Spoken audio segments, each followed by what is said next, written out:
níṣẹ́ tá à ń pariwo wípé àwọn bandit ọ̀pọ̀lọpọ̀ àwọn òṣèré tíátà, àwọn artist, àwọn olórin, comedians pé wọ́n sọ̀rọ̀ kankan pẹ̀. Àwọn èèyàn kọ̀ọ̀kan tí ń jáde, a dúpẹ́ púpọ̀ lọ́wọ́ àwọn tí wọ́n jẹ́ comedian tí wọ́n jáde láti ṣe fídíò. A dúpẹ́ lọ́wọ́ yín. Nǹkan kan tí mo kàn fẹ́ tún mú wá sí ni wípé àwọn olórí burúkú comedian kan, àwọn olófò kan, wọ́n ti ń fi báwọn bandit yẹn ṣe ń pààyàn nínú igbó, wọ́n ti fi ṣe comedy lè tí ó yẹ kó rí bẹ́ẹ̀. Nígbàtí à ń pariwo pé ogun fẹ́ dé, àwọn kan wà ní ọ̀fìn, oríṣiríṣi nǹkan báyẹn ló ń ṣẹlẹ̀. Àwọn bandit lọ káwọn èèyàn mọ́ church, wọ́n pa wọ́n gbé wọn lọ, wọ́n béèrè owó. Ẹ̀yin wá mú ẹ wá sọ the content, ẹ wá fi ṣe comedy. Sẹ́rí pé lórí burúkú nìyí, ṣé ẹ̀ ń júwe wípé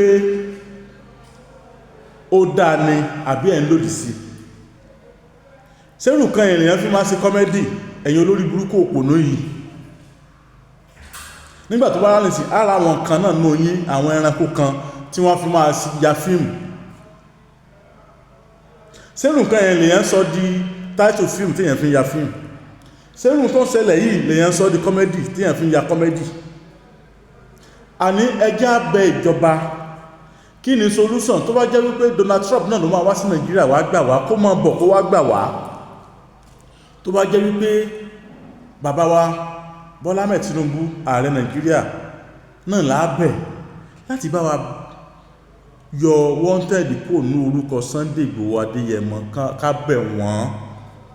Àwọn tó kàn ló mọ̀, àwọn tí wọ́n kó ní ẹrúkú ní Kwara State yẹn, àwọn ni wọ́n náà máa mọ̀ nígbàtí wọ́n kó wọn lọ, náà máa mọ̀ condition tí àwọn wà nígbà yẹn.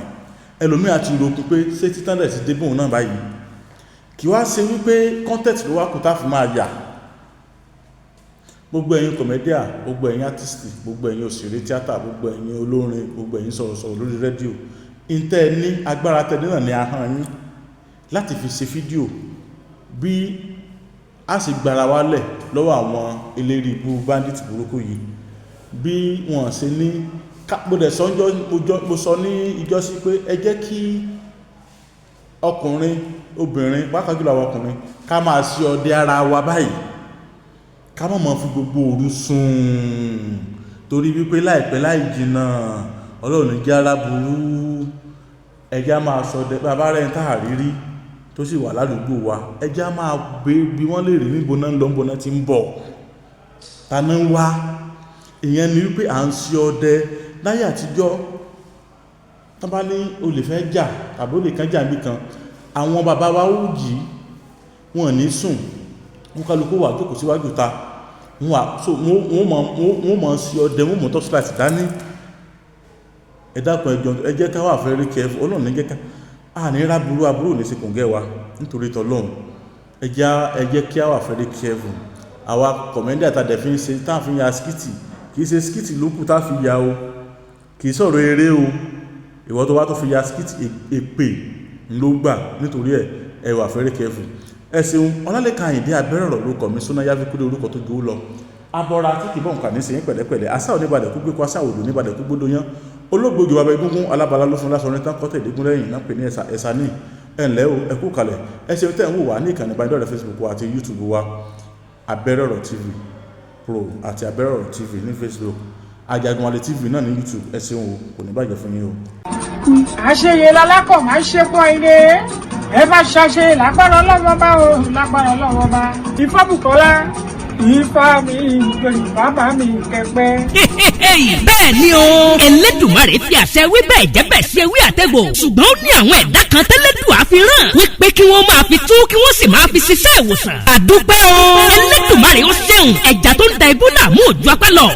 Babaláwo Ifá Bùkọ́lá Ifá Glory àtàndá olórí àbọ̀là ní Èdùmarè ń lò lọ́wọ́lọ́wọ́ láti kojú gbogbo àìsàn àti ìdí ayé gbogbo tó ń da ọmọ ènìyàn láàmú. Ara ẹ bá mi kárọ̀ o, sádọ̀rọ̀ àtàndá olórí àbọ̀là, bẹ́sọ̀rọ̀ débẹ̀ dandan yóò dẹ̀rọ̀ o. gbogbo ayé ló lọ síbẹ̀ o. irú ìṣòro àìsàn wo ni tiẹ̀ àìní iṣẹ́ gidi lọ́wọ́ ìpọ́njú ìkórira promise and fail ìjákulẹ̀ lẹ́nu iṣẹ́ kí èèyàn ṣiṣẹ́ kó má lákòjọ ogun ni àìrọ́mọbí àìrọ́kọ tàbí aya rere fẹ́ oyún ìjó tàbí oúnjẹ ojú oorun báwo ra rẹ̀ ràn tètè ojú kó jàǹkárí wọ̀ ìdènà ni ẹnìkan kò lágbára o àyàfi ọba Ìdùmarè tó ní káwọn ẹ̀dá kan máa fi ewé àtẹ̀gùn ṣe wòsàn tó sì rí bẹ́ẹ̀ ṣe bẹ́ẹ̀ ọ̀gọ̀ọ̀rọ̀ àwọn èèyàn ni wọ́n ti dá láyọ̀ babaláwo Ifá Bùkọ́lá Ifá Glory àtàdá olórí àbọ̀là ẹ̀ ṣe o Ẹlẹ́dùmarè tó ń tú àṣírí gbogbo ogun fún yín ò ní padà ẹ̀yin náà kàn sí wọn o gbogbo ẹni tí ayé rò pé kò lè rí ọ̀nà àṣeyọrí mọ́ bóyá ẹ̀yin sì fẹ́ bọ́rí tàbí ẹ fẹ́ bá Ifá ní gbólóhùn ẹ tún lè ta Ifá lọ́dọ̀ wọn ẹ kàn sí wọn nílùú Ọ̀yọ́ Aláàfin bus stop tẹ́ ẹ bá ti dé kí ẹ sọ fún ọlọ́kadà wípé ọ̀dọ̀ bàbá Ifá Bùkọ́lá Ifá Glory àtàdá olórí àbọ̀là lẹ́ ń lọ wọ́n wà ní ìlú Péjú 1 Sábò Ọ̀yọ́ Aláàfin telephone 0803-834-8630 tàbí 0705-288-8104 ọ̀kàràkàn yìí ná Ifá gbáyé lọ ìrí òkè gbogbo wa. nínú òní di o yọ yẹ wa o kò ní yẹ ẹ lẹ fún wa ó ti rí bẹ́ẹ̀ ó ti ṣe bẹ́ẹ̀.